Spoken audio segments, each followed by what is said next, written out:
मैं जानता हूं कि पेपर लीक ये कोई मामूली विषय नहीं है। সামাজিক যোগাযোগ মাধ্যমে ডিজিটাল দুনিয়ায় এক রাতে নতুন বিশ্ব রেকর্ড করলেন ভারতের প্রধানমন্ত্রী নরেন্দ্র মোদী।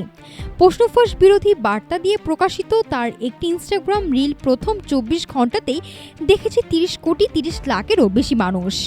এর মাধ্যমে জনপ্রিয় মার্কিন কন্টেন্ট ক্রিয়েটর ও ইউটিউবার আইশো স্পিডের ৩০ কোটি ভিউয়ের রেকর্ড ভেঙে ইনস্টাগ্রামের ইতিহাসে একদিনের সর্বোচ্চ ভিউ হওয়া রিলের মালিক হলেন মোদী।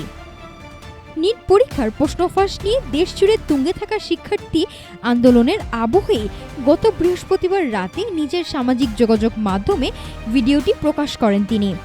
ভিডিওতে প্রশ্নফাঁসের বিরুদ্ধে জিরো টলারেন্স নীতি এবং ফাস্ট ট্র্যাক আদালত গঠনের মধ্য দিয়ে দায়ীদের দ্রুত ও কঠোর শাস্তির বার্তা তুলে ধরেন মোদী।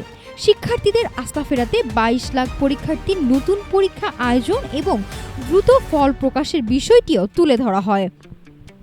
রেকর্ড সাড়া পাওয়ার পর দিনই তরুণ সমাজকে ধন্যবাদ জানিয়ে আরও একটি ভিডিও বার্তা দেন মোদী, যেখানে গঠনমূলক পরামর্শ ও তরুণদের বিপুল সমর্থনের জন্য আন্তরিক কৃতজ্ঞতা জানান তিনি।